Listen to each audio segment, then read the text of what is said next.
జొన్నన్నము జొన్న పిసరు జొన్నలే తప్పన్ సన్నన్నము సున్న సుమి అంటూ శ్రీనాథులు వర్ణించిన భూములున్న ఈ ప్రాంతం నాగార్జున సాగర్ నిర్మాణంతో పచ్చటి పైర్లతో అలరారే అన్నపూర్ణగా మారిపోయింది. ఆకలితో అలమటించే కోట్లాది మందికి అన్నం పెట్టిన అక్షయ పాత్రగానే కాదు, తన విద్యుత్ తేజంతో రెండు తెలుగు రాష్ట్రాల ప్రజల జీవితాల్లో కోట్ల వెలుగులు నింపిన ఆధునిక దేవాలయం మన నాగార్జున సాగర్. ఒక్క నిర్మాణం తెలుగు ప్రజల కష్టాల్ని చెరిపేసింది.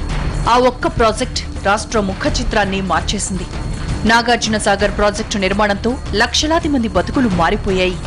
అప్పటి వరకు జొన్నన్నమే తెలిసిన వాళ్లకు సన్నబియ్యం పంటలు పండాయి. కొండలు గుట్టలమయంగా ఉన్న ప్రాంతాలన్నీ పచ్చని పైర్లుగా రూపాంతరం చెందాయి.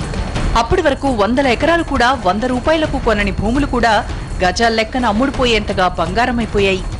ఇప్పుడు వరి పరిశ్రమలో నల్గొండ జిల్లా దేశంలోనే 2వ స్థానంలో ఉందంటే దానికి కారణం ఈ నాగార్జున సాగర్ ప్రాజెక్టే. ఈ సాగరమాత 2 తెలుగు రాష్ట్రాలను తన 2 చేతులతో ఆదరిస్తూ వస్తోంది. సాగర్ కుడి కాలువ ద్వారా గుంటూరు, ప్రకాశం జిల్లాలో 12 లక్షల ఎకరాలకు సాగునీరు అందుతోంది.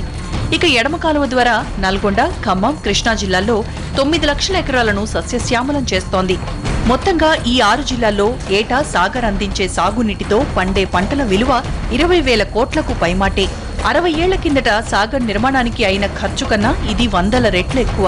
నాగార్జున సాగర్ నిర్మాణం పూర్తయ్యే నాటికి అయిన ఖర్చు అక్షరాల 132.69 కోట్లు. కానీ ఇప్పుడు దాని మూలంగా వస్తున్న ఆదాయం 25,000 కోట్లు. ఒక్క సాగునీరే కాదు, నాగార్జున సాగర్ నిర్మాణంలోనే ఇందులో 900 మెగావాట్ల విద్యుత్ ఉత్పత్తి చేయగల 3 విద్యుత్ ప్లాంట్లు ఏర్పాటు చేశారు. ప్రధాన విద్యుత్ ప్లాంట్లో 800 మెగావాట్లు, కుడి కాలువ వైపు విద్యుత్ ప్లాంట్తో రోజుకు 90 మెగావాట్లు, ఎడమ కాలువపై నిర్మించిన ప్లాంట్తో రోజుకు 60 మెగావాట్ల కరెంటు ఉత్పత్తి అవుతుంది. ఈ విద్యుత్ 2 తెలుగు రాష్ట్రాల్లోనూ నిరంతరంగా వెలుగులు పంచుతోంది. నాగార్జున సాగర్ నుంచి వచ్చే విద్యుత్తు వేలాది పరిశ్రమలకు ఆధారంగా ఉంది. అంటే ఈ ఒక్క ఆధునిక దేవాలయంతో లక్షలాది మందికి ఉపాధి దొరుకుతుంది. కేవలం ఈ విద్యుత్ ప్లాంట్ల మూలంగానే ఏటా 400 కోట్ల రూపాయల పైచిలుకు ఆదాయం వస్తోంది. ప్రపంచంలోనే అతిపెద్ద రాతి కట్టడంగా పేరు తెచ్చుకున్న నాగార్జున సాగర్ డ్యాం విశేషాలు అన్నీ కావు. ఈ డ్యాం ఎత్తు 124 మీటర్లు, నాగార్జున సాగర్ డ్యాం పొడవు 1550 మీటర్లు, రిజర్వాయర్ సామర్థ్యం 1156 కోట్ల ఘనపు మీటర్లు, క్రియాశీల సామర్థ్యం 544 కోట్ల ఘనపు మీటర్లు. ఈ ప్రాజెక్ట్ పరివాహక ప్రాంత వైశాల్యం 2,15,000 చదరపు కిలోమీటర్లు. ఈ డ్యాం మొత్తం పొడవు 4,863.388 మీటర్లు. ప్రధాన రాతి ఆనకట్ట పొడవు 1,449 మీటర్లు, మొత్తం మట్టి కట్టల పొడవు 3,413 మీటర్లు.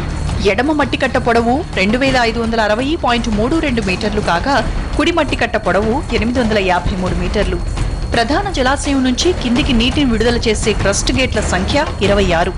ఇక నాగార్జున సాగర్ పూర్తి నీటి నిల్వ సామర్థ్యం 408 టీఎంసీలు, కనీస నిల్వ సామర్థ్యం 213 టీఎంసీలు, గరిష్ట నీటి మట్టం 590 అడుగులు, డెడ్ స్టోరేజ్ లెవెల్ 490 అడుగులు, సాగర్ వద్ద సముద్ర మట్టం 246 అడుగులు, స్పిల్వే వరకు డ్యాం ఎత్తు 546 అడుగులు, మొత్తం రిజర్వాయర్ వైశాల్యం 110 చదరపు మైళ్లు. నాగార్జున సాగర్ డ్యాం వివరాలు వింటుంటే ప్రతి తెలుగువాడి మది పులకిస్తుంది. తెలుగు రాష్ట్రాలను కరువు రక్కసి నుంచి కాపాడిన వరప్రదాయిని నాగార్జున సాగర్. రాష్ట్ర విభజన తర్వాత కూడా 2 తెలుగు రాష్ట్రాలకు అదే స్థాయిలో తన సేవలందిస్తోంది. ఈ ప్రాజెక్టులను ఆధునిక దేవాలయాలని నాటి ప్రధాని నెహ్రూ చెప్పుకురావడం వెనక ఆంతర్యం తర్వాత తెలిసొచ్చింది. దేవాలయంగానే కాదు, ఆధునిక అక్షయ పాత్రలా మారి కరువు సీమలను సస్యశ్యామలం చేసుకుంటూ వెళ్తోంది మన నాగార్జున సాగర్. ఇది వాళ్ళ స్టోరీ బోర్డ్. మరో అంశంతో మళ్ళీ కలుద్దాం. నమస్తే.